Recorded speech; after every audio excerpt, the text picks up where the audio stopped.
Os irmãos podem acompanhar a nossa aula pelo slide. Joel tem apenas 3 capítulos, né? É um livro curto, os irmãos podem lê-lo rapidamente, né? Numa sentada só. Nós vamos tentar de alguma forma aqui resumi-lo, passar a mensagem de Joel, dividi-lo em algumas partes para facilitar a compreensão do livro, falar um pouco sobre o contexto histórico e um pouco sobre o teor, né, o aspecto profético do livro, da mensagem profética de Joel. Então o subtema é: o Senhor está próximo, arrependam-se. Então esse subtítulo tem a ver com o dia do Senhor, ao qual o profeta se refere, mostrando que ele é sinônimo tanto de julgamento, como também de misericórdia para com aqueles que estão arrependidos, para com aqueles que se voltam para o Senhor. Então nós vamos ver essa ideia dessa dualidade do dia do Senhor, de juízo, mas também de misericórdia. O título. Então Joel, cujo nome significa Iavé, é Deus, oferece pouca informação sobre si mesmo. Ele é o filho de um desconhecido chamado Petuel, como é dito aqui no versículo 1 do livro. Então nós não temos muita informação desse sujeito. O seu nome significa Iavé, Deus, Iô é uma abreviação de Iavé, e El tem a ver com El Elyon, né, que é o nome para Deus, Elohim. Então seria esse o significado do nome. Iavé é Deus. Nós não sabemos muito mais sobre esse profeta, onde ele viveu, quem foi seu pai, ou até mesmo quando o período da sua vida. Suas várias referências a Jerusalém e ao templo sugerem que ele nasceu em Judá e que talvez morou em Jerusalém. Fala algumas vezes sobre isso. Então nós usamos essas evidências internas, né? Ou seja, essas evidências de dentro do livro, para, de alguma forma, tentar estipular onde ele viveu, quando foi a época da sua profecia, mas isso é uma tarefa difícil, principalmente no livro de Joel, como nós vamos ver aqui. Muito bem, sobre a data então. Joel é um livro profético com a maior dificuldade de datação conclusiva, ou seja, a gente tem algumas previsões, a gente pode estipular alguma coisa, mas concluir a data de Joel é algo que, sinceramente, não dá para ser feito. Não dá para você ter certeza do período ao qual ele viveu, no período que ele profetizou. Nós não conseguimos chegar nessa informação. Como nós chegamos em outros livros? Por evidências internas do próprio livro, ou evidências externas de outros livros. E a partir dessas informações nós conseguimos datar os livros da Bíblia. Mas Joel não é possível nem usando evidências externas, e as evidências internas que nós temos pistas, mas uma ideia conclusiva dessa data nós não temos. Eu vou passar algumas informações para os irmãos entenderem isso. Então, alguns pontos a serem considerados. A falta de referência direta à Assíria, à Babilônia, é devido ao fato de que elas ainda não estavam em cena, ou seja, jogando o livro uma data pré-exílica, um pouco mais longe do exílio, né? Ou que haviam já muito tempo passado, né? Talvez o 4º século. Então, é uma pergunta querendo dizer assim: nós podemos tanto considerar a falta da menção da Assíria e da Babilônia, que foram as nações que escravizaram o Reino do Norte e o Reino do Sul, como algo que nos mostra que elas ainda não estavam em cena, datando o livro como pré-exílico, ou que já haviam passado, colocando ele pós-exílico um pouco mais tarde, 3º, 4º século. Pergunta que fica no ar: Joel duplica materiais de outras profecias, repetindo-as, ou elas que o repetem? É outra pergunta, porque se ele... É uma outra questão, né? Você pode ver as profecias de algum profeta, se elas serviram de base para os outros profetas que vieram depois deles, ou esse profeta pegou as profecias daqueles que vieram antes dele e ampliou essas profecias? Também é outra pergunta que fica no ar. Depois nós vamos falar um pouco mais desse item B. E C, a colocação de Joel entre Oséias e Amós na Bíblia hebraica. Também na nossa Bíblia ele está, né? Oséias, Joel, Amós, na sequência aí. Também está assim. Sugeriria uma datação antiga? Normalmente os livros eles são colocados na sequência de data deles. Não sempre, não é necessariamente assim, mas normalmente acontece isso. Então poderia ser então uma data pré-exílica, como os livros próximos dele? Também é um ponto de interrogação. O livro, pelo seu conteúdo, pode ser datado sem problema algum, tanto em uma data pré-exílica, então por volta de 830, 810 a.C., lembrando que a Síria, o reino do norte, que foi levado em cativeiro pela Síria, que foi o primeiro, né, dos reinos ali do povo de Deus a serem levados cativos, que foi por volta do ano 700 e pouco. Então 800 seria uma data pré-exílica, até pré-exílica, considerando o reino do norte. Ou pós-exílica, depois de 520, né, do povo já voltou para sua terra, né, pelo decreto do rei dos persas, o povo já estava de novo na sua terra, então Joel escreveu a sua profecia. As duas situações, tendo em vista o conteúdo do profeta, poderia sem problema algum se aplicar nessas duas situações. Esse que é o ponto que aumenta a dificuldade, até mesmo para você usar o conteúdo, as evidências internas do livro, para chegarmos numa datação. O ponto-chave de Joel é o desenvolvimento do dia de Yahvé, sendo tipificado por uma praga devastadora de gafanhotos na história do povo, diante da qual o povo é chamado ao arrependimento. Então, só para os irmãos entenderem, a primeira parte do livro, né, como o profeta abre o livro, ele cita uma praga de gafanhotos que provavelmente tinha acontecido há pouco tempo na vida do povo, como um juízo de Deus temporal sobre a vida do povo, para puni-lo por algum pecado. Judá, aqui no caso, o Reino do Sul. Só que essa praga, ela não tem referência em nenhum outro livro histórico que nós temos faz referência a essa praga.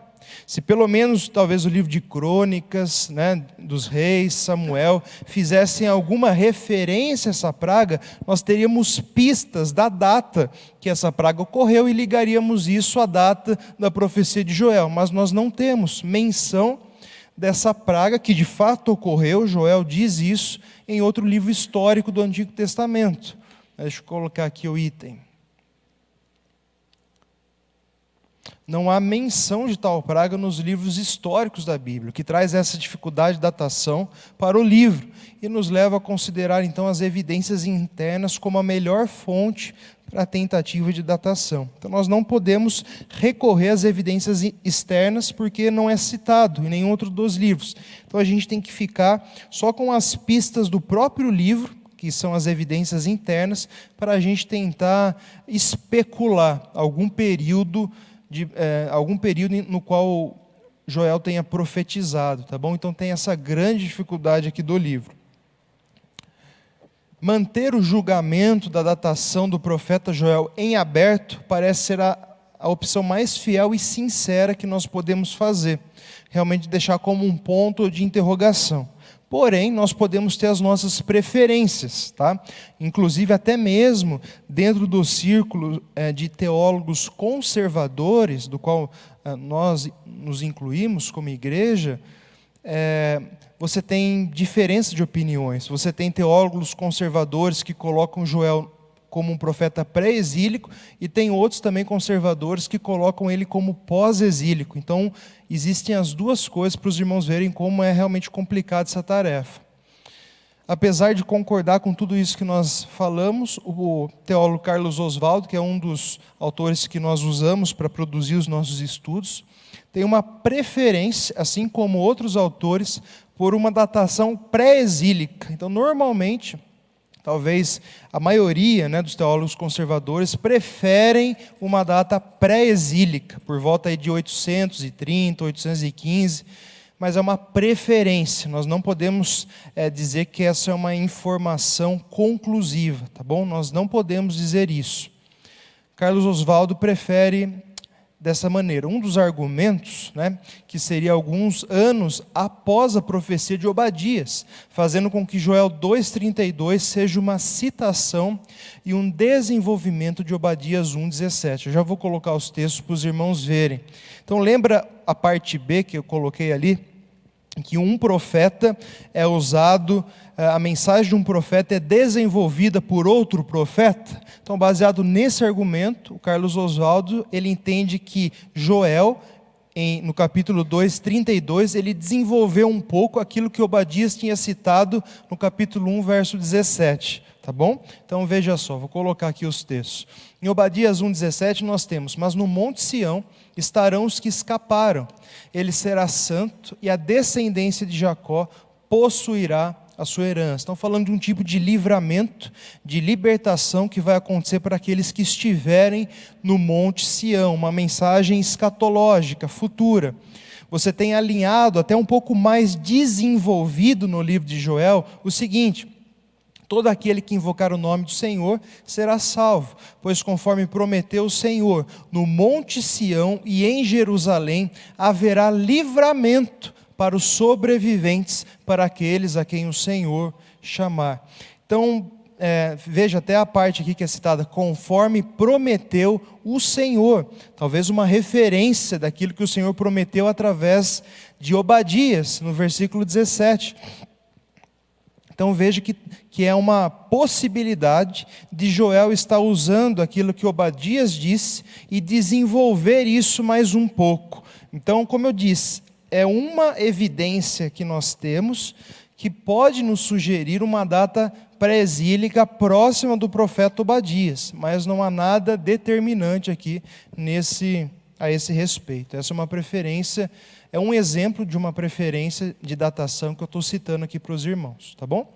Então, como eu disse, talvez de uma forma mais sincera da gente falar, que essa datação ela fica em aberto.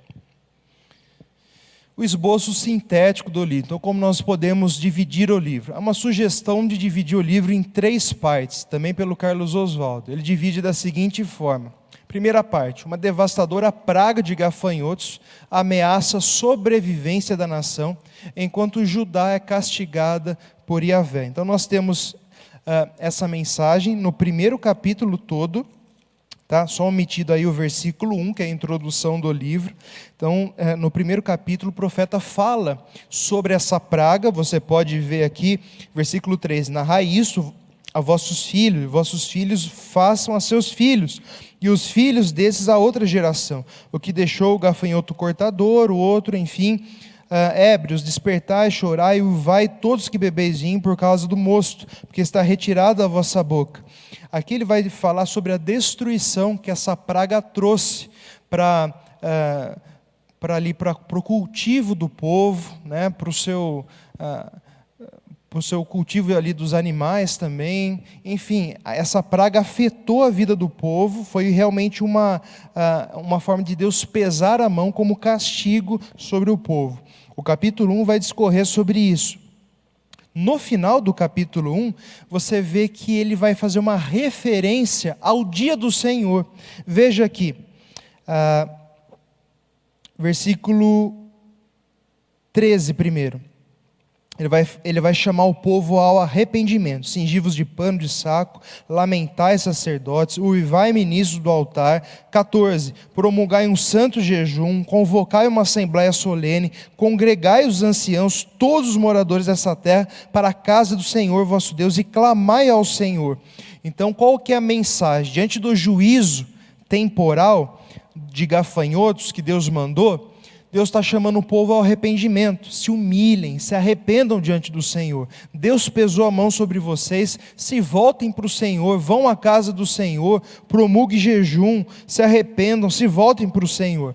Aí depois disso ele diz o seguinte no verso 15: que dia, porque o dia do Senhor está perto, e vem como a assolação do Todo-Poderoso. Acaso não está destruído o mantimento diante de vossos olhos? E da casa o nosso Deus a alegria e o regozijo? A semente mirrou debaixo dos torrões. Enfim, 18. Como geme o gado. 19. A ti, ó Senhor, clamo, porque o fogo consumiu os pastos do deserto, a chama abrasou todas as árvores do campo, também todos os animais do campo bramam suspirantes por ti, porque os rios se secaram e o fogo devorou os pastos do deserto. Então ele usa um juízo temporal de Deus, a praga dos gafanhotos, para ilustrar a destruição, para tipificar a destruição e o juízo que o dia do Senhor trará. Ele fala, se vocês estão vendo esse juízo que a praga de gafanhotos trouxe, o dia do Senhor vai ser mais terrível, vai ser uma proporção ainda maior. Então a praga de gafanhotos é usado como exemplo para figurar, para exemplificar, para tipificar o dia do Senhor, que segundo as palavras de Joel está próximo. Para nós entendemos que é o dia futuro, mas o Joel já chamava o povo ao arrependimento, que esse dia era um dia que estava próximo, um dia de certa forma iminente, o povo não sabia quando esse dia ia chegar. Então essa praga de gafanhotos é usada então para exemplificar o juízo final, em outras palavras. Isso é o capítulo 1. Ponto 2, a segunda divisão. O julgamento cósmico de Deus, isso é, o dia do Senhor e todo o julgamento que esse dia, esse evento trará, inclui uma violenta invasão militar da Palestina, descrita com referência à recente praga de gafanhotos. Então a segunda parte do livro é a primeira parte aí do capítulo 2, que vai do versículo 1 ao verso 11. Você vai ver que ele vai descrever um exército aqui. Um exército que, segundo a própria narrativa de Joel, foge da proporção de algo que já tem acontecido, ou até mesmo hoje, que nós estamos conversando aqui, já aconteceu. É algo que ainda não aconteceu, e algo que, segundo as palavras aqui do profeta, realmente aponta para algo escatológico, algo futuro. Esse exército que vem sobre o povo é um exército que está ligado ao dia do Senhor.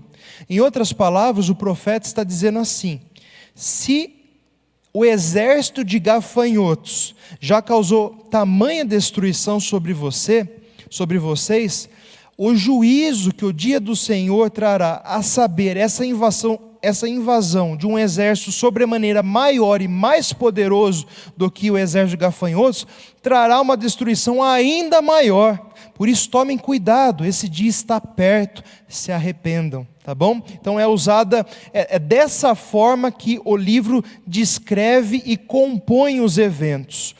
Um evento temporal que já havia acontecido, serve para ilustrar o dia do Senhor e figurar um juízo ainda maior que vai acompanhar o dia do Senhor, a saber, essa invasão desse exército. Isso daqui é literal ou não? Aí vai depender da sua posição escatológica, tá bom? A sua posição a respeito do livro de Apocalipse, dos eventos finais. Amilenistas tendem a entender isso como uma descrição simbólica dos inimigos do povo de Deus ao longo da era da igreja, né, dos tempos finais. Os pré-milenistas tendem a encaixar esse evento ali na batalha do Armagedon, onde o povo Israel vai estar cercado de todas as direções por outros exércitos, inclusive exércitos do anticristo, para a sua destruição. Então virá o Senhor para o resgate do seu povo. Então a aplicação desse exército descrito no capítulo 2 varia, né, de forma simbólica ou literal, dependendo da sua posição escatológica. Então, só para situar aqui os irmãos quanto ao cumprimento, né, desse exército aqui descrito. E o último ponto, que vai desde o versículo 12 do capítulo 2 até o final do capítulo 3, o iminente julgamento cósmico de Deus prenuncia o arrependimento e a restauração de Israel, quando o Senhor pune as nações e abençoa o remanescente.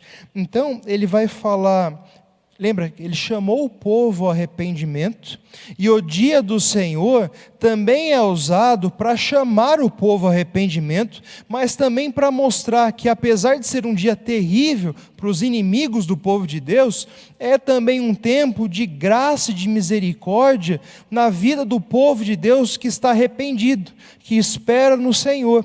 Então, da mesma forma que o dia do Senhor vai trazer juízos cósmicos e universais, isso é, para todo mundo e não apenas para o povo de Israel, o dia do Senhor também vai trazer bênçãos sem medida, não apenas para o povo de Israel, mas também para todas as nações da terra. Então o dia do Senhor é descrito no livro do profeta Joel como um dia de juízo, mas também de misericórdia, que alcança o povo de Israel, mas também todas as nações da terra. Então isso precisa ficar claro. Dia do Senhor é um dia de juízo e misericórdia, é um dia que alcança Israel, mas também todas as nações da terra. Então essas informações de forma sintetizada que o livro de Joel traz, dividindo ele aqui nessas 3 partes. Quero tratar alguns pontos específicos, a começar sobre a passagem de Joel capítulo 2, versículo 28 a 32. Esse é o trecho mais polêmico do livro do profeta Joel. Por que é polêmico? Deixa eu passar aqui para os irmãos. Essa passagem é a mais polêmica de Joel, pois é citada pelo apóstolo Pedro em sua explicação acerca do que havia acontecido no evento de Pentecostes. Nós já vamos abrir esse texto, dizendo que essa profecia foi cumprida nesses eventos. Então, por causa da associação que Pedro faz de Pentecostes, do evento de Pentecostes, à profecia de Joel, cria-se toda uma polêmica em torno dessa passagem. E a polêmica gira em torno se essa profecia foi cumprida ou não, ou se foi parcialmente cumprida. Abram ali em Atos, deixa marcado aí Joel para depois você voltar, mas abra também em Atos para você ver. Nós vamos ler esse trecho para os irmãos entenderem. Atos capítulo 2, 15 a 21.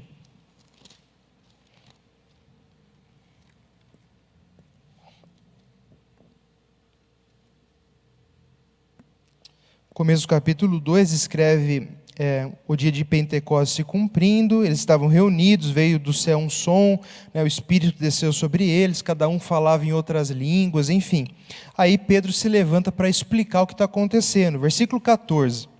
Então se levantou Pedro com os 11, erguendo a voz, advertiu-os nesses termos: varões judeus e todos os habitantes de Jerusalém, tomai conhecimento disto e atentai nas minhas palavras. Esses homens não estão embriagados, como vindes pensando, sendo esta a 3ª hora do dia. Mas o que ocorre é o que foi dito por intermédio do profeta Joel. E aqui vai a citação. E acontecerá nos últimos dias, diz o Senhor, que derramarei do meu espírito sobre toda a carne, vossos filhos e vossas filhas profetizarão, vossos jovens terão visões e sonharão os vossos velhos. Até sobre os meus servos e sobre as minhas servas derramarei do meu espírito naqueles dias e profetizarão. Mostrarei prodígios em cima do céu e sinais embaixo da terra, sangue, fogo e vapor de fumaça. O sol se converterá em trevas e a lua em sangue, antes que venha o grande e glorioso dia do Senhor. E acontecerá que todo aquele que invocar o nome do Senhor será salvo. Até aí. Veja, ele citou Joel 2, do 15 até o 21. Tá? E a pergunta que gira em torno, que cria polêmica é: então essa profecia foi totalmente cumprida aqui no evento de Pentecostes? Veja que ele usa elementos aqui que nós não vemos acontecer no evento histórico de Pentecostes, né? O sol se transformando cadê o texto aqui? Joel 2, 28. Mostrarei prodígios do céu, sangue e fogo, colunas de fumaça, o sol se converterá em trevas, a lua em sangue. Nós não vemos essas coisas acontecendo ali no evento de Pentecostes. Será que foi cumprida? Será que Pedro errou? Como nós entendemos isso? Então é aí que cria-se a polêmica, tá bom? Só para os irmãos se situarem. Várias teorias sobre o cumprimento dessa profecia são defendidas pelos teólogos a partir do relato de Atos capítulo 2. Então quero mostrar para os irmãos as teorias criadas pelos teólogos para explicar a citação de Pedro acerca de Joel capítulo 2. Pelo menos 5 posições, tá? A primeira posição diz respeito do cumprimento dessa profecia até Pentecostes, ou seja, cumprimento parcial nos dias de Joel e cumprimento completo em Pentecostes. Essa primeira diz que se cumpriu aqui em Joel uma certa parte da profecia e terminou de cumprir em Pentecostes. Então, houve esse espaçamento. A segunda teoria, cumprimento somente em Pentecostes, cumprimento total em Pentecostes, com alguns detalhes relacionados à crucificação de Jesus. A segunda teoria diz que a profecia se cumpriu totalmente ali no evento de Pentecostes, como Pedro disse, ligando alguns eventos, especialmente esses eventos cósmicos aqui, mais mirabolantes, à crucificação. Por quê? Porque se você lembrar na narrativa da crucificação, a terra treme, né, o céu se fecha, mortos ressuscitam, acontecem alguns eventos cósmicos ali quando Jesus morre na cruz. Então eles ligam esses eventos à crucificação. Tá? Essa é uma das teorias. C, cumprimento parcial. Então se cumpriu parcialmente em Pentecostes e se cumprirá totalmente na segunda vinda de Cristo. Então essa terceira posição, que é uma posição muito comum no meio dos teólogos conservadores, vai dizer que quando Pedro disse que a profecia se cumpriu, uma parte dela se cumpriu. A parte que diz do derramamento do Espírito, do resultado desse derramamento, das visões, dos sonhos. Então essa parte se cumpriu. A outra parte que tange aos eventos cósmicos, isso vai se cumprir no dia do Senhor.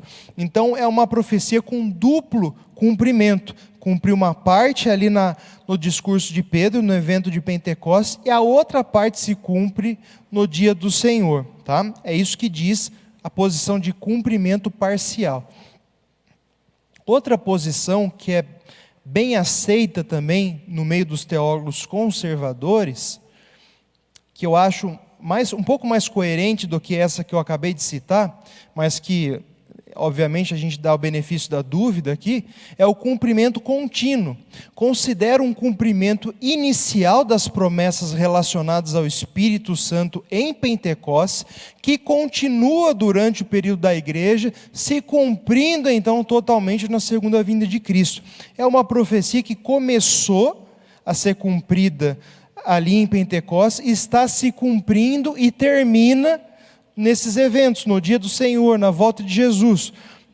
Ela se difere um pouco da outra posição, né? A outra posição vai falar que se cumpriu uma parte e se cumpre a outra aqui no final. Essa diz que começou a se cumprir, está se cumprindo e terminará de se cumprir no dia final, no último dia. Me parece um pouco mais coerente do que a outra, né? Então, há profecias que elas são um pouco mais longas no seu cumprimento. Nós vemos essas diferenças acontecendo aqui nas profecias que são citadas. Essa, pelo visto, é uma profecia que engloba esse período, desde o derramamento do Espírito até a volta do Senhor, a saber, esse hiato, né, que Jesus foi e nós estamos aguardando Ele. Então, esses últimos tempos que a igreja tem vivido, está se cumprindo a profecia de Joel e ela vai alcançar o seu clímax, né, o seu ponto alto na volta do Senhor Jesus. Me parece um pouco mais coerente do que a outra, mas as duas são bem aceitas no meio dos teólogos conservadores, tá? E nós temos uma última, o não cumprimento em Atos, que também não tem muito cabimento, que é a ausência de fórmula literária e total ausência de detalhes cataclísmicos, né, desses eventos cósmicos em Pentecostes, apontam para um uso ilustrativo, ou uma tipificação da profecia de Joel pelo apóstolo Pedro, para se referir ao seu cumprimento futuro, que está vinculado à segunda vinda de Cristo. Então, Pedro teria usado como uma ilustração do que aconteceu, mas que ela vai se cumprir só no futuro, tá? Não me parece o caso, porque Pedro falou, se cumpriu, né, o que disse o profeta Joel. Então, se você entende literalmente o que diz as Escrituras, o que Pedro diz, você não pode entender que ele está usando como uma ilustração, mas que ele entende que começou ali pelo menos um cumprimento, tá bom? Então, as 5 posições mais comuns que nós achamos sobre isso. Um pouco do escopo da profecia de Joel, do teor da profecia de Joel e dos aspectos ligados a Cristo, os aspectos messiânicos da profecia de Joel, para a gente caminhar aqui para encerrar o nosso estudo. Podemos dividir a profecia do livro em 2 partes. Então nós vimos o esboço, que é dividido em 3 partes, mas a profecia nós dividimos em 2, tá? Os irmãos vão entender aqui. A primeira divisão é do capítulo 1 até a parte que fala do exército, do capítulo 2. Então ela pega a parte dos gafanhotos, do anúncio do dia do Senhor e desse segundo exército que está ligado ao dia do Senhor. Essa é a primeira parte da profecia. Então, seu juízo sobre a nação, através da praga de gafanhotos, tipifica e ilustra o juízo maior do dia do Senhor. Então, a primeira parte da profecia de Joel tem a ver com juízo. Um juízo temporal ilustra um juízo futuro ligado ao dia do Senhor. O segundo aspecto da profecia de Joel, ali então do capítulo 2, versículo 12 até o final do 3, que seria a terceira parte do esboço, é seu zelo e amor para com aqueles que se mostram arrependidos e quebrantados, que terão sua sorte transformada também no dia do Senhor. Então, se a primeira parte da profecia tem a ver com juízo, a segunda tem a ver com arrependimento e com misericórdia. E esse teor duplo das profecias, você vai encontrar em todos os profetas. Eles anunciam, eles predizem juízo sobre a vida do povo, mas sempre há vinculado a esse juízo a misericórdia de Deus sobre o remanescente, sobre o arrependido, sobre aquele que se volta para o Senhor, sobre aquele que se humilha, para aquele que se quebranta. Então, por mais que os profetas são duros, muitas vezes, na mensagem que eles carregam, que eles receberam do Senhor, mensagem de juízo, de destruição, por outro lado, também existe esse teor da misericórdia e do cuidado de Deus para com aqueles que se arrependem e esperam no Senhor. Em Joel não é diferente. Vemos as maldições estipuladas na aliança e do outro lado as bênçãos. Deuteronômio 27:30, ele vai falar das bênçãos e maldições da aliança deuteronômica ou palestiniana, que está vinculada com a aliança mosaica. O que era isso? Em outras palavras, se o povo obedecer, vai ter paz, prosperidade e terra. Se não obedecer, guerra, exílio e fome. Bênçãos temporais ou maldições temporais. E nós vemos esses aspectos vinculados à profecia de Joel. Nós vemos que há para o desobediente maldições temporais, que estão estipuladas ali na aliança deuteronômica, e existe bênçãos temporais que Joel descreve, além das bênçãos eternas, das bênçãos escatológicas. Então, existe os 2 tipos de maldições e bênçãos na profecia de Joel, vinculadas ao dia do Senhor. Nós podemos resumir a mensagem profética em 7 pontos. Então, quero destacar 7 pontos da profecia de Joel para a gente encerrar aqui o nosso estudo, finalizando com o resumo da mensagem. Primeiro ponto que eu quero destacar. Esses pontos, quem destaca eles é o Groningen, no seu livro Revelação Messiânica do Antigo Testamento.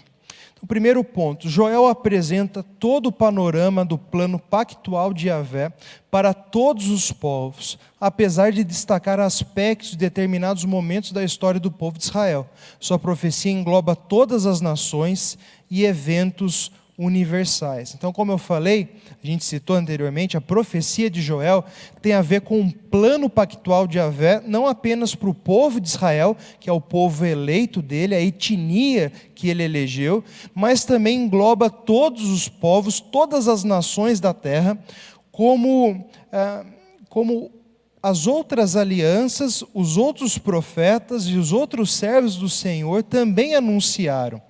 Se você for ver, desde do pacto da graça, que foi instituído ali com a promessa de Deus de que a semente da mulher pisaria na cabeça da serpente, você já tem um espectro não apenas do povo de Deus, que não havia sido estabelecido, mas da humanidade como um todo. Em Abraão, Deus fala que ele vai abençoar os que o abençoarem, vai amaldiçoar os que o amaldiçoarem. Por meio dele, todas as famílias da terra serão abençoadas, por meio da descendência de Abraão, do descendente dele, que é Cristo. Todas as famílias da terra seriam abençoadas. Então você tem, desde Gênesis, uma perspectiva não apenas focada em Israel, mas uma perspectiva universal, global, das bênçãos e das maldições do Senhor, que é trazida à tona também na profecia de Joel. Jesus veio deixar isso muito claro com o seu ministério também, e a rejeição de Cristo pelo seu povo trouxe isso ainda mais em realce.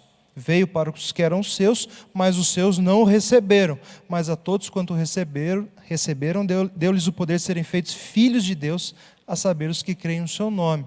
João 1,12 vai dizer isso. O segundo ponto, os profetas que vieram depois dele, tomaram vários ou mesmo todos esses temas e os expandiram, ou explanaram de modo mais completo. Assim, de acordo com Groningen, Joel deve ser considerado um dos primeiros profetas e escritores que, poderíamos dizer, preparou a agenda para os restantes dos profetas. Então, Groningen, assim como Carlos Oswaldo, também entende Joel como um profeta pré-exílico que lançou alguns temas que os outros profetas que vieram depois dele expandiram, detalharam. Tá? Ele lançou uma agenda profética que os outros vieram e expandiram. Então ele abraça essa perspectiva também. Terceiro ponto, Joel fala das bênçãos pactuais prometidas que os patriarcas desfrutaram, que Moisés colocou diante do povo e que foram trazidas ao povo através dos reis servos, especialmente Davi e Salomão. Tem a ver com aquilo que nós falamos no ponto 1, com as bênçãos da aliança, que isso veio à tona, e Joel fala dessas bênçãos para a vida do povo, especialmente dos arrependidos e quebrantados. Quarto ponto, Joel proclama as grandes bênçãos do pacto. As bênçãos destinam-se não somente a Israel, Judá e Jerusalém, mas também a toda a carne e todos os povos e nações. Assim como o julgamento virá sobre Israel desobediente e infiel, assim também virá sobre os povos e nações desobedientes, infiéis e rebeldes. Portanto, a frase o dia de Yahvé, ou o dia do Senhor, deve ser considerada universal em seu alcance e extensão, e não apenas limitada a Israel, Judá ou Jerusalém. Então, o dia do Senhor, como nós já falamos, é um dia que vai abalar o mundo como um todo.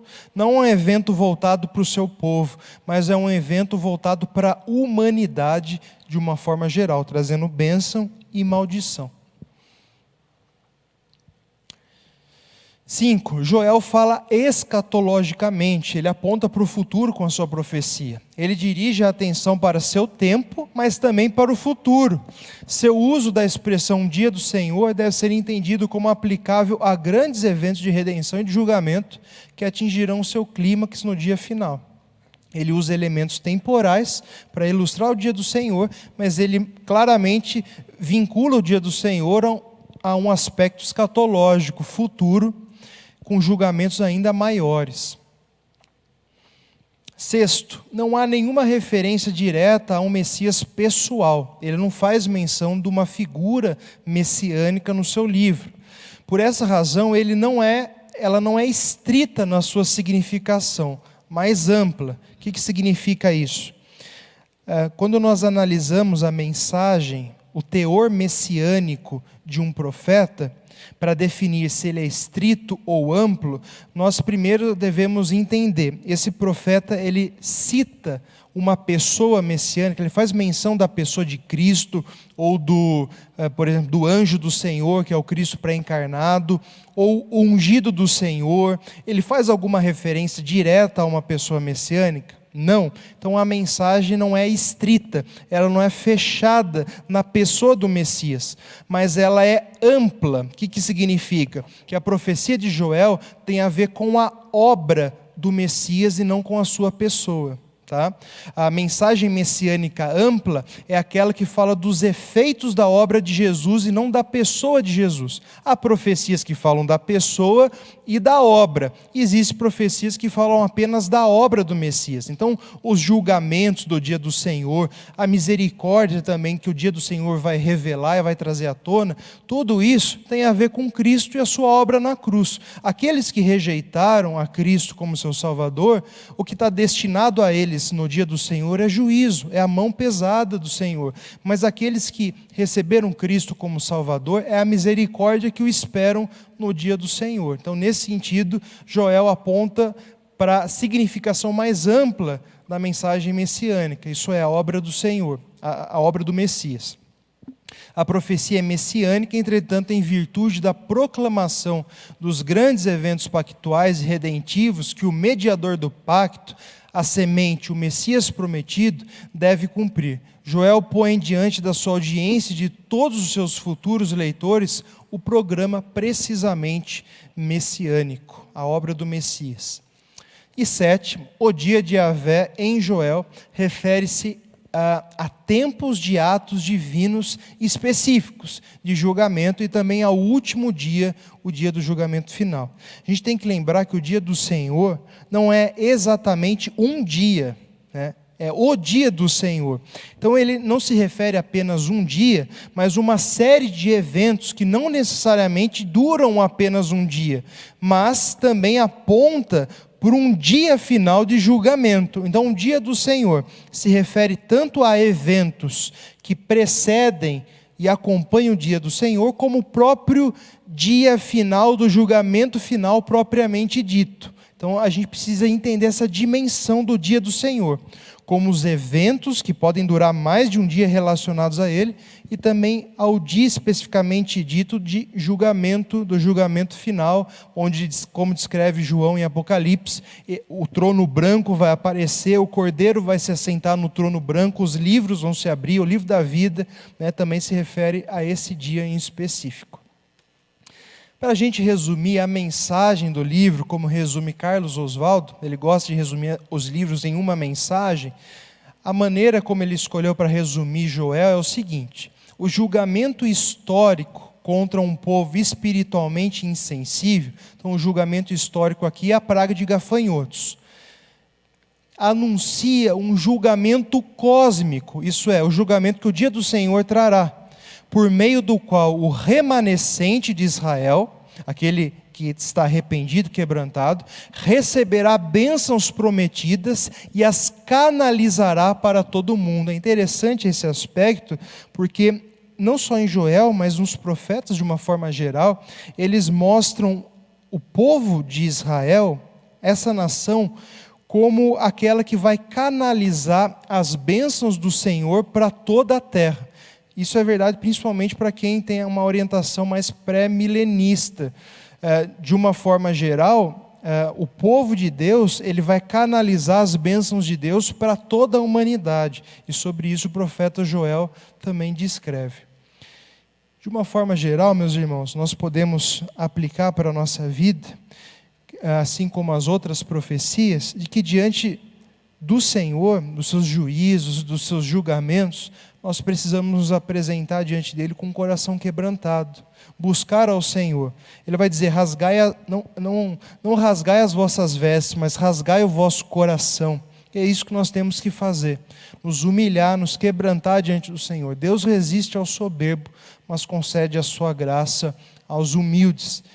Então, que diante de tudo aquilo que nós temos vivido no nosso tempo, pandemia é juízo de Deus sobre a humanidade, acho que nós podemos entender isso, mas também quando ela se vincula ao povo de Deus, como provação para o povo de Deus, como um tempo de reflexão, como um tempo de crescimento, como um tempo, assim como os outros, de quebrantamento diante do Senhor, de queremos saber o que o Senhor quer mudar na nossa vida, quer fazer conosco, a nossa família, que seja um estímulo a mais para a gente se quebrantar, para a gente entender quem nós somos, que nós somos pó, e que Deus, sem Deus nós não somos nada, então que diante dos juízos de Deus, que vem pelo mundo, que ainda virá, esses juízos temporais, como foi a praga de gafanhoto, como está sendo a pandemia no nosso tempo, isso possa nos impulsionar a nos quebrantar diante do Senhor, a confiar ao Senhor as nossas vidas e a exaltá-lo com o nosso viver. Amém? Vamos ficar em pé.